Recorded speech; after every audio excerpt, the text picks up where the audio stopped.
conference finals and other playoff games you've been in. All right, y'all. Yeah, Jimmy Butler. It's always a blessing to be able to play in the finals, for sure, in front of like a heckling away crowd.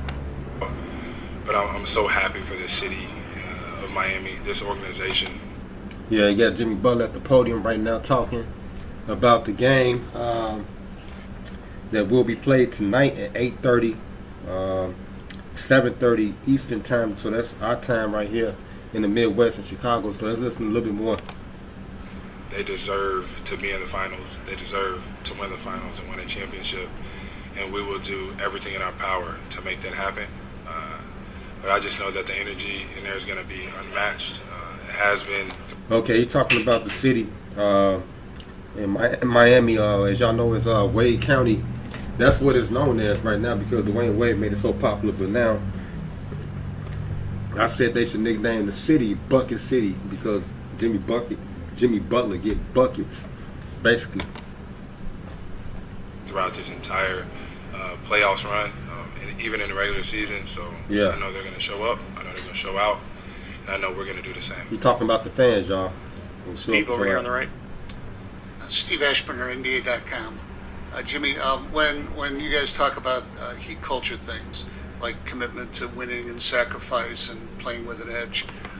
Yeah, you're talking about the culture down there in South Beach. I've never been to Florida, but, one day I will visit, but I'm pretty sure, based off what I've heard, it's lit, okay? Because I know a few YouTubers down there, Smooth Geo, Kid Ski, what's his name? Kid, you know his name. But it's a whole bunch of popular YouTubers down there. I haven't seen none of their videos in a long time, but it's a lot of popular YouTubers down there, and a lot of them go down there. But anyway, let's listen in. It seems like a lot of that is selection. Who comes in and becomes a part of this team? You've been elsewhere. Is it prevalent that there are guys that would not make it here because of their priorities?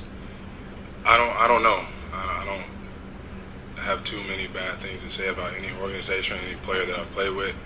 I know that the guys that we have here fit that mold to the T. Everything that they do here is about winning. Oh, yeah. It's not about anything else. Yeah, I could say this, man. He got a really good group. He really do.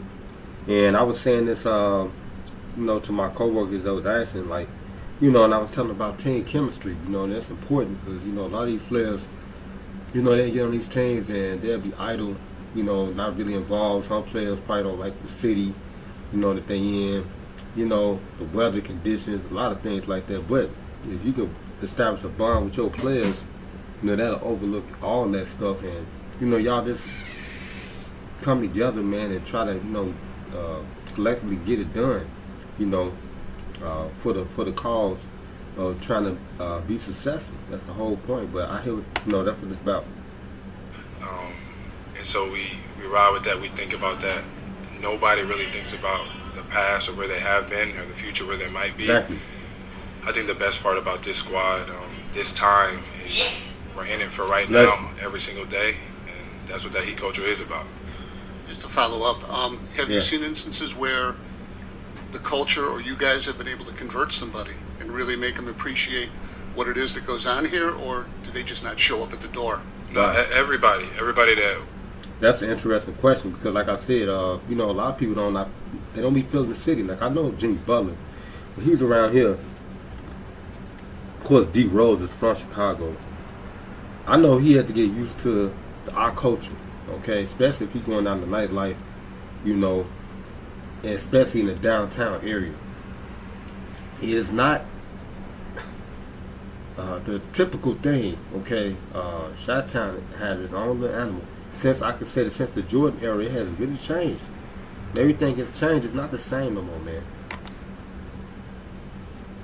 Walks through this door, a part of this organization, past, present, for sure the future. You have to buy in to everything that we're about here, which is about one another, not about you, and about winning. If you can do that, you can handle all of that. Yeah. You're gonna flourish here. And each one of the guys. I definitely can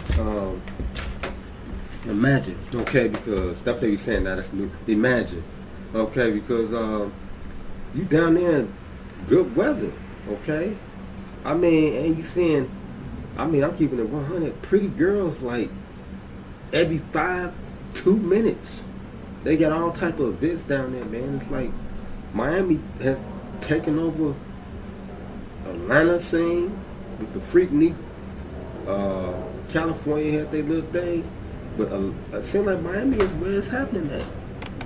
On this roster, everybody in this organization, front office, all the way down the line, it's about somebody else, and it's always about money. Yeah. Vinny in the middle. Jimmy, Vince Goodwill, Yahoo Sports. There's a weird stat floating around where you guys are outscored in the first quarter, the second quarter, in the third quarter, but you outscored Denver by a remarkable sort of margin in the fourth. Is it? Yeah, they was getting outscored, because they had to adjust and adapt, to the game plan for Denver. Okay, they was going with Jokic, bullying in the paint. You facilitate. Then they started kicking it. Gordon was doing it first game. Then they started hedging and trapping. When Jokic started getting in it, he got his number. That was the whole intent. Is there something in particular? We saw what happened in game 2, but is there something in particular that you guys have coming into the fourth quarter? Do you take things from the first three? Is it some magical adjustment? How do you explain that? I don't know. I think they got lucky. It's just winning basketball. We just happen to win, and it looks like we're playing good in the fourth quarter. I can't tell you the answer to that question. I wish that wasn't even a thing. They was hitting shots. Okay, that's what happened. They was hitting their shots. They had better spacing. Based off the plays they ran. And I think they follow suit, you know what I'm saying? I know they did a lot of game tape, so that's what it is. I don't know if anybody knows that except for you. We definitely don't know that. We just want to win. I'm telling you, we just want to win. And if it happens to be coming back in the fourth quarter, then that's what it is. If it happens to be holding the lead in the fourth quarter, I pray that that's what it is. But no, but he don't want to be in that situation, though. I mean, at the end of the day, he's trying to avoid anything like that, okay, or situation. That's what it's called. You want to be pretty much in control of the situation, because you don't want to get, because that's what Michael Jordan did. I watched it, it's like, only time people put in that situation really ever, like in the NBA Finals, was against the Utah Jazz. They really threatened Michael Jordan, okay, that's it for Jimmy at the podium. He's gone. On your right here, Lisa. Okay, I think they got one more Lisa question. Salters, ESPN. Jimmy, I know it's only 2 games. Lisa but Salters. So your own self-evaluation. How do you think that you have played so far in these 2 games? I think I've done great. Well, I think Jimmy has been playing great. He's been facilitating, doing the same thing he did last year, sticking to the strategy. I think I've done what I've needed to do to get us to 1-1. Yeah. I hope it was 2-0 in our favor. It is not. I don't pay attention to stats. Not gonna lie, I've said that all along. As long as we win, everybody's playing great. Yeah. If we lose, and I hope we don't do that too often. Yeah, I mean, because this game right here is gonna pretty much be the icing on the cake. Whoever come out and establish itself early, pretty much gonna sustain through the whole rest of the game. I think. Everybody can blame me for whatever reason. Not worried about it, but. Yeah. Nobody can blame anybody for anything whenever we win, so that's all that we focus on. Pretty much. Dan, back right. Dan Devine, Yahoo Sports, back here, Jimmy. Coach was praising your defensive effort. First game against Gordon, last game a lot of... Dan Devine, okay, Yahoo Sports. That's the first time I ever heard that, okay? They got a Yahoo Sports. I got to find out about that. I'm on Murray. Wondering what it takes to kind of be able to downshift from a big like Gordon to a point guard like Murray, and the challenges that Murray, the importance of quieting down Murray in this particular attack. I mean, he's, one of the heads of the snake. That's the two-headed snake in this instance. Yeah, he's a Dwayne Wade reincarnated. This dude is awesome. Yeah. And, Bam has a really tough job to do, and I think come off the time and time again, I have a tough job on Murray, and he scores in so many different ways. Yeah. He has the ball consistently, and he's making all the right reads, all the right passes. But it's just about effort, contesting every shot, body on body, making everything difficult. Yeah, and I think, do more hedging on him, man, because he can split double teams too. But I think hedging on him just to throw him off a little bit, especially if you're trying to penetrate, off a screen or something like that. Come over and start hedging a little bit, and that'll throw him off. For him, I got to continually do that because I know if I lead the way on that end along with Bam, everybody has to follow suit. So it's all about doing your job, doing what's asked of you on any given night, and hoping, praying that you did enough to get a win. Yeah. Fourth row on the left, Michael. Okay, yeah, one more question. Michael Pina, the ringer. Jimmy, you've been able to create a ton of open shots for your teammates throughout this series. I was wondering, from your perspective, is Denver defending you differently at all compared to the Celtics, Knicks, and Bucks in the first round? Yeah, I think it changes from, series to series, maybe even game to game. I don't think so because, they was big too. The Celtics was really big. And, I think their defense is a little bit better than Denver. Okay, because when you start switching off, they really don't have nobody that can really guard Jimmy Butler like that. Really, if you really look at it, they don't have nobody really that can guard him. So he can have a breakout game whenever he wants to. Game, but if my guys are open, I'm throwing it every single time, and I hope I throw it like on the money, perfect, to where you can just step in and shoot it. Yeah. Like I've always said, I got so much faith in them. I can't win without them. I've tried that before in other places where I just think I could do it. Nah, that's not the.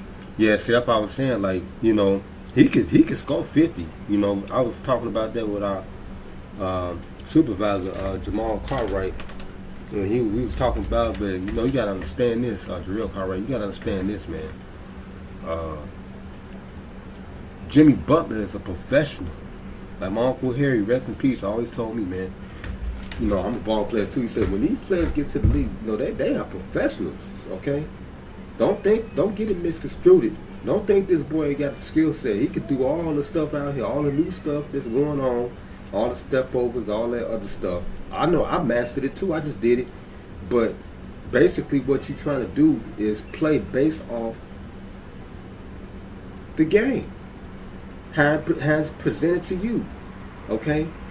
If you are successful in a system or a game plan that y'all have constructed, keep going with it, because y'all winning. They came from the AC all the way up. They beat all the elite teams. Giannis, Boston, New York was, but they beat everybody with the best players, okay? Because of their game plan. Now, of course, Jimmy, if he ISO, come on. You think Jimmy got the Hezo, the ISO? Come on, dog. Come on, he got that in his package. He got that in his pack. He got that in his repertoire. He cold. Jimmy is cold. He showed a few signs of that too, especially in Boston series. I seen it. He did a step over side, like a step back from the side. I had never seen that 3 times. He got the skills. The answer here, we understand that I need those guys, and I hope those guys need me a little bit too. Right. But it's like it's perfect basketball. We love playing for and with one another. Yeah. You open up passing it. Exactly.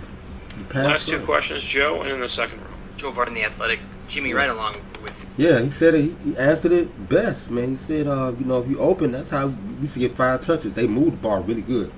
They kind of like Golden State Warriors, okay? They really move the ball well. And they get it back to the primary shooter. They don't have a primary shooter on their team. What they do is Tyler Hero. But they don't have, with this group right here, without Tyler Hero, they don't have a primary shooter. And that's what Jimmy took himself out the equation. Because he is the best player on the team, without a shadow of a doubt. Nobody better than him at all on that team. But they game plan. They playing as a team. And that's what's happening right now. This, you've been talking all series about making the right play, making the right pass. You haven't had that Jimmy game, I guess, since the first round, or maybe the first game of the conference finals where he had 35. No, he scored 51 too. I think it's against the Knicks, right? Game 4 or 5, something like that. How do you know when those come about, and do you ever find yourself pressing to score like that when you haven't in a while? That's a good question. See, I want to listen to what his rebuttal is. What do you want to say? Listen to him. No, I'm not a scorer.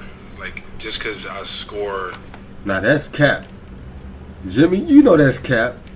You know that's cap. You was in Chi-Town, dog. Come on. I watched you, boy. Jimmy can score, and he can jump really high. He can really jump high, okay? And he can score the ball, okay? He just in a different system, different coach, different management. So he got down there the first year arguing with Eric Spoelstra. We seen all that because of I'm telling y'all, the strategy that he was trying. Same thing they tried to do with Michael Jordan. Michael Jordan liked the triangle when Texas went and introduced it to him. But that's what Pippen was talking about. When Mike got there, before I got there, I watched Michael Jordan. He was horrible. Okay? He was telling the truth. He was keeping it 100. He was talking about them, the team, and based off what they had Michael Jordan doing, he wasn't just trying to ride Mike. He was telling the truth. They was terrible. Okay? Then they came with it. Once Phil Jackson took over, after Doug Collins, he was an assistant under Doug Collins. Phil Jackson took over. Texas went and introduced a whole new offense that will benefit Michael Jordan even more. Well, he don't have to do all that 50, 30, 45, whatever. We ran the triangle offense. We were successful in it. That was the best offense for him. It fit their system with the personnel they had. And that's what's going on. Jimmy Butler in the perfect system. He don't have to do all that scoring now. He got he got sharp shooters. He got sharks at every position.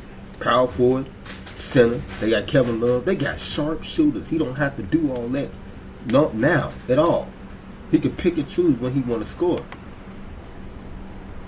a lot of points one game, that doesn't make you a scorer. I'm not a volume shooter. I don't do any of that. Right. I don't press to score. I only press to win. So if I pass the ball every possession, if we win, I don't care. If I shoot the ball every possession and we win, I don't care. Right.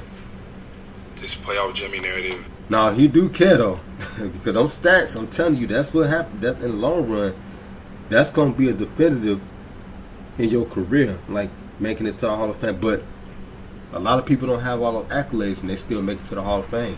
Charles Barkley, Charles Barkley was a scorer. He didn't care about nobody on his team. He was Philadelphia. He scored for Phoenix. He was scoring like 40, 50 points a game. He had Kevin Johnson. Okay. Richard Dumas. I know all them players, Jack. It's not a thing. I just want to win along with everybody else. Yeah. So I don't worry about too much other things. Right. Last question, second row. Yeah, Hey because Jimmy, at this Carteados stage, from Spain, Madrid. because at this stage of the game right now, he becoming an elder statesman. Okay, well, I think Jimmy close to like almost 10 years. Derrick Rose about 13, 14, may retire. They don't pick up his option or whatever. He may end up back in Chi-Town. I hope so. But man, it's getting real. He's been one finals appearance, second finals appearance. He's lost one. Okay, that's what it's all gonna boil down to. He winning. That's what he on now. He like, okay, Eric's supposed to convince him. Like, okay, look, all right, I'm gonna play it the way your style. How can he discredit anything that Eric's supposed? They won, and they got the best GM because they got Pat Riley.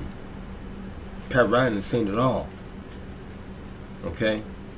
So, don't get it mixed with student where it's coming from. Why they successful. Adebayo just told us the best advice he received for the finals was from D-Wade in 2020. Okay. Can you tell us the best advice you received for playing the finals and who gave it? Wow. Because, listen, I got this on tape still. When Dwayne Wade, after Shaq got hurt, and he sat down, Dwayne Wade dismantled the Dallas Mavericks by himself. I got all the games on tape. I'll never forget it. That was probably one of the greatest NBA finals in NBA history. And Shaq, everybody was just sitting and watching it. Like, this is Michael Jordan without a Scottie Pippen. He didn't have nobody out there. I think he had was Lamar Odom on the team, but he took over. Dwayne Wade took over, and he got his first championship. He was not going to be denied. They had everybody on that damn team. Dallas had everybody, and he dismantled them. Listen. Read to you. It's always D-Wade just telling me to be myself and be who I am, create my own story, and go out there and compete. Right. Do what you love to do, and that's when he's been in my corner for a very long time now. Yeah. I'm very grateful. He is a huge reason why I'm here.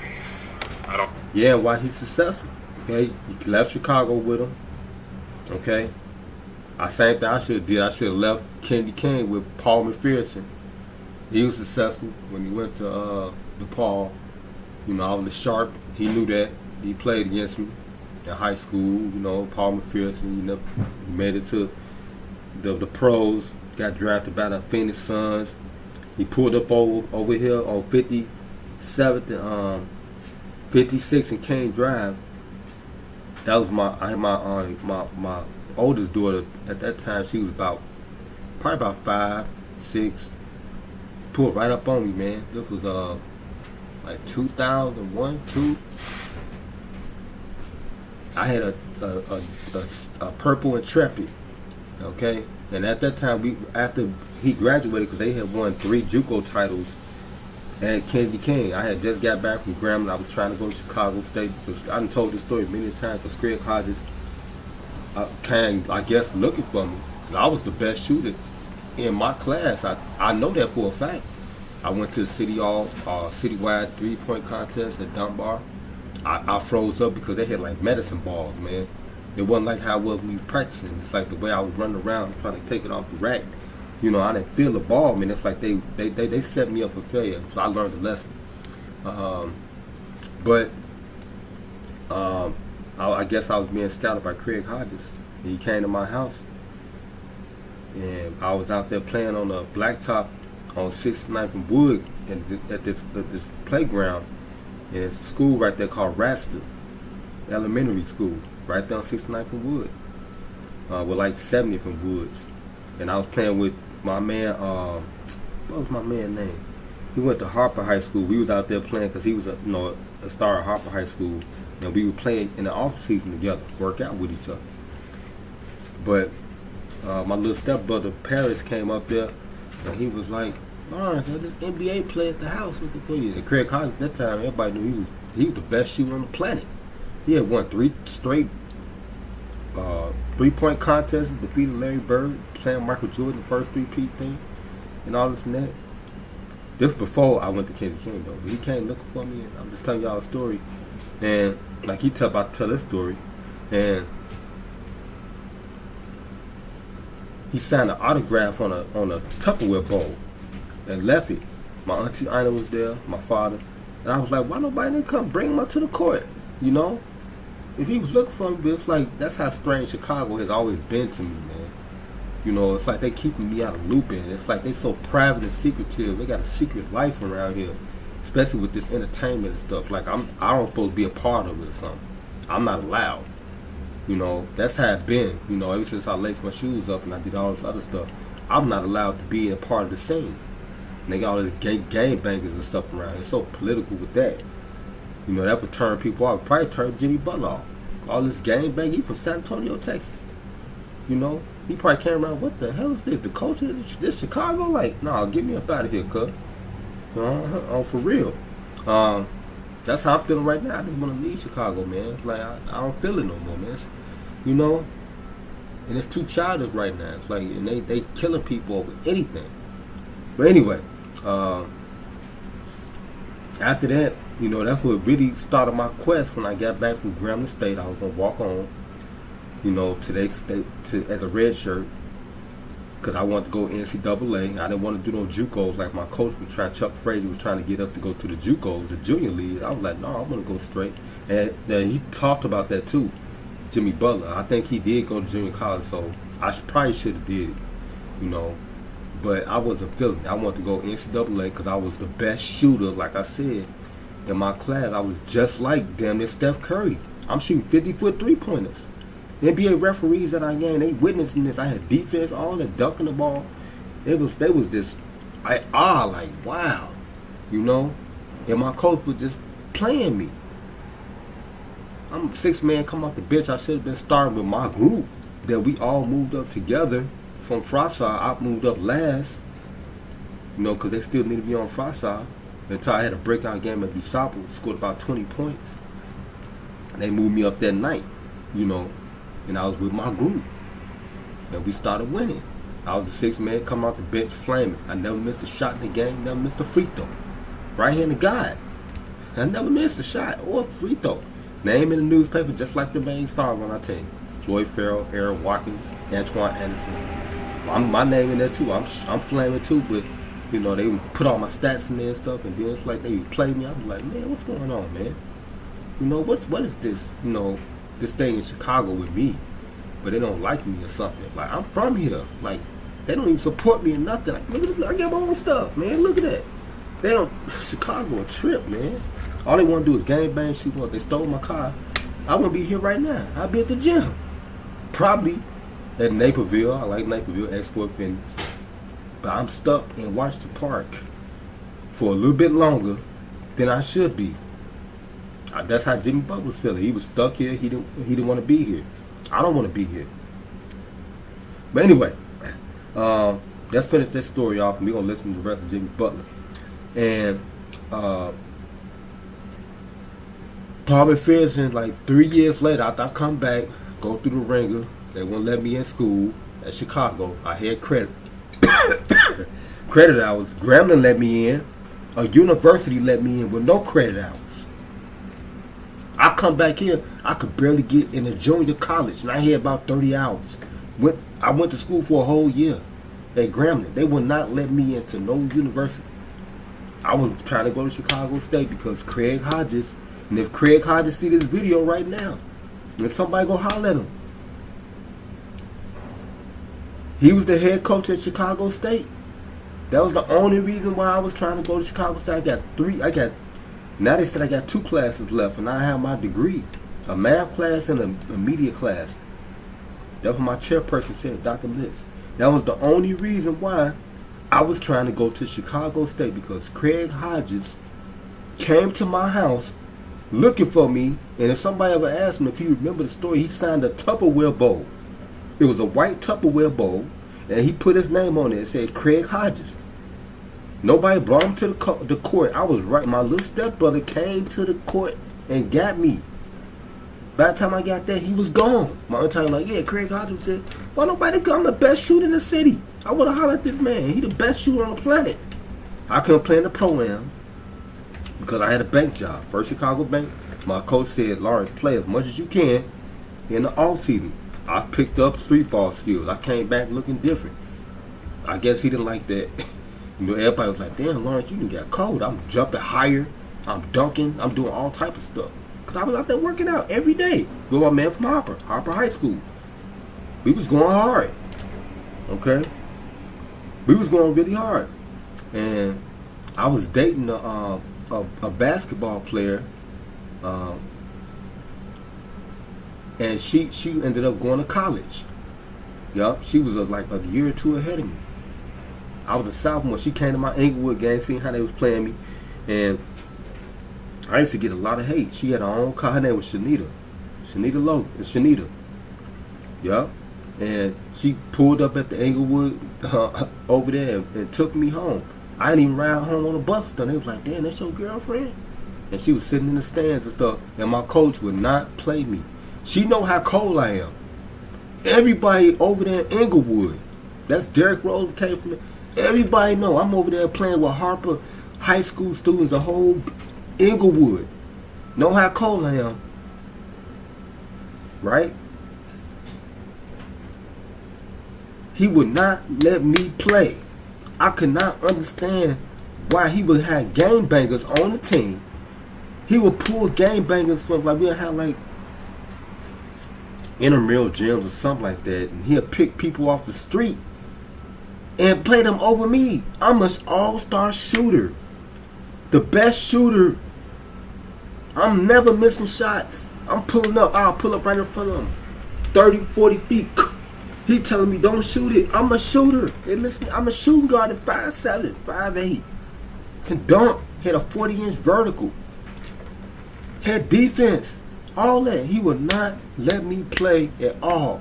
I could not understand. I used to get frustrated with that. I quit his team in my junior year. I left his team. I couldn't take it no more, man. I couldn't take it. And as a result, my team suffered because I brought that. Everybody asked him. All the best players, Floyd, all of them asked him. I brought that mean and toughness to the game. I brought it to the game just like Mike. My father was in the military. I was mad all the time because I could do what I want. He wouldn't buy me stuff. I was angry. That's how I played. I was trying to tear the rim down. Every time I dunked, she was like, Floyd Farrell was like, man, Lawrence, slow down. You know what I'm saying? I was trying to tear the rim down because I was so angry because then at the same time I couldn't even play. My coach seeing all the stuff, they would not let me play, but he did let me go to the Citywide All-Star. My homeboy Cadillac Anderson, he was trying to go. He came too. But everybody know I was the best shooter around there from any of the schools. DeSable, Dunbar, what other schools was around us? CVS, Simeon, whatever. I was the best shooter, but I'm on the bench. I'm getting scouted too. I'm getting letters, but they wouldn't let me play.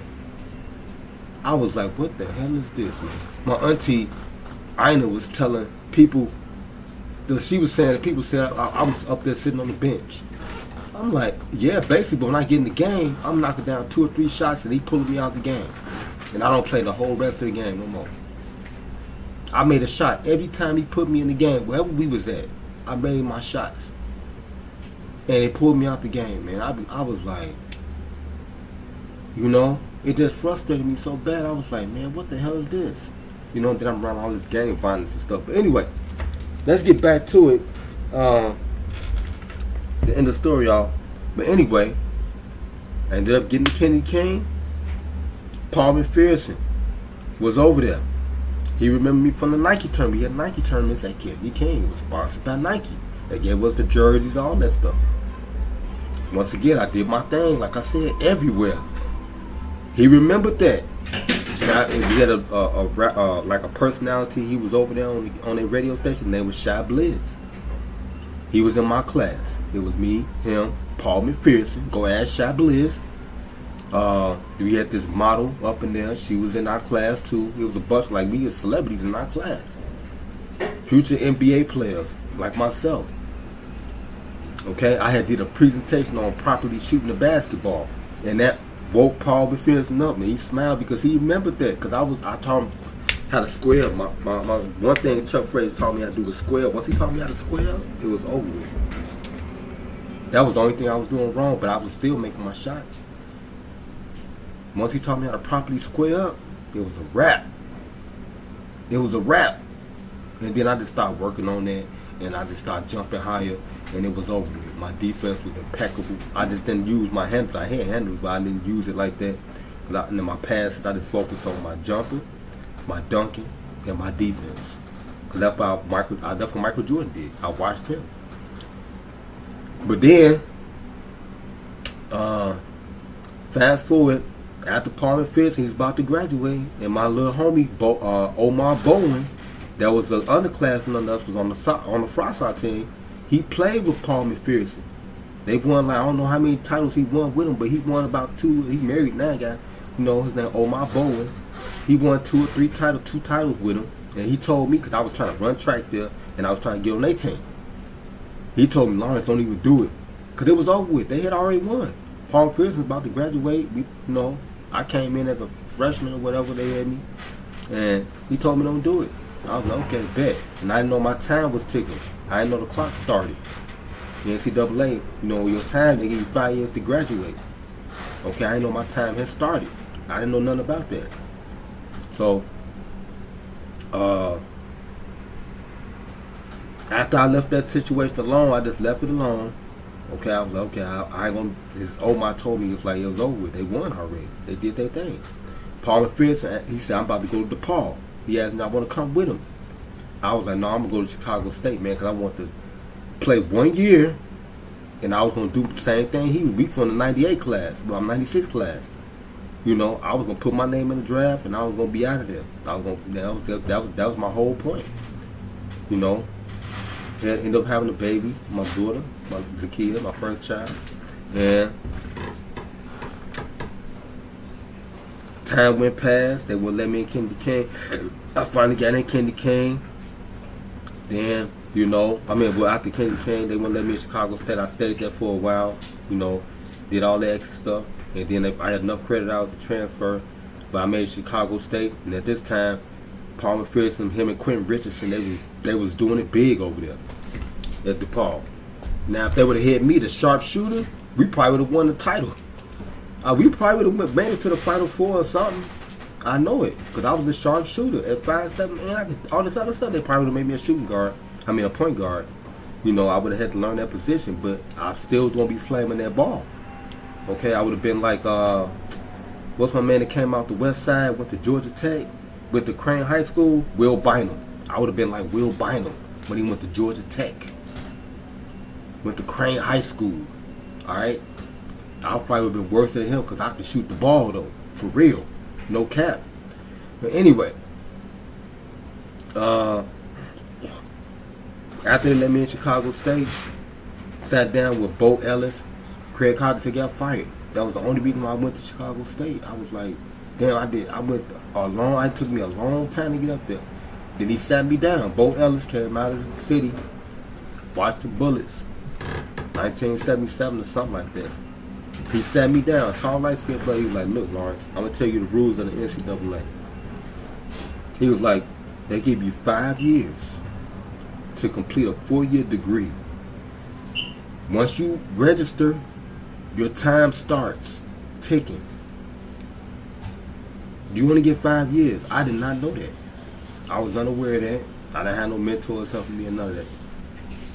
Learned the lesson. That depressed the hell out of me because I tried to run track up there and I tried to play basketball. I was so depressed because that's all I came back to Chicago to do was to play basketball. Because I was good at playing basketball. That was my job. I didn't want to do nothing else but just play basketball, man. All this gangbanging stuff and all this other. I've been to Washington Park for like 20 plus years and I've been terrorized. I'm traumatized. They stole my car. I am traumatized, man. All this other extra stuff going on, I am traumatized and terrified. You know? And all I am, I'm a basketball player. I did the rapping because my cousin, I'm on the west side, and cousin in the hundreds. I left that alone because they're too violent. They killing people over anything, and I'm like, I'm a basketball player, man. I don't understand all this stuff, man. I don't. You know? But anyway, before they were I got in there. Paul McPherson had got drafted. He did 1 year DePaul. They did good. Both of them, Quentin Richardson went like number 3, 4 in the draft, something like that. And Paul McPherson, he put his name in there, and he got selected, got drafted to the Phoenix Suns. I didn't even know that then, because I was looking for him. I was recording his games when he was at DePaul. He had did one play. He had not. The guy was turned around. He was inbound to play. And it was all over the news. He bounced the ball off the back of the boy and took the ball and dunked. As you know, we had Ronnie Fields, Kevin Garnett, Paul McPherson, the best three in our class, Floyd Farrell, you know, Big Cheese, what we call this stuff. Alright? Then look.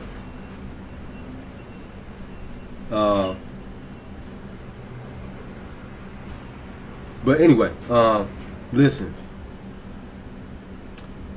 When Paul McPherson, one day I was driving my Intrepid, and it was this Cadillac truck on the side of me, you know, and it was waving me down. And I was like, and I pulled over to the side, like on the turned on 56 King Drive, and he pulled me over and stuff, and he pulled right up next to me, and he was like, "What up, boy?" I was like, he said, "I just got drafted to the Phoenix Suns." He had a Cadillac truck, like he was smoking weed and stuff. I was like, damn. I was like, that was up, Joe. It's like if I would have went with him to DePaul, it would be over with, man. I would have probably been out of the NBA by now, and my life would have been totally different. But that was a story to tell, man. You know, But let's listen to what Jimmy's saying.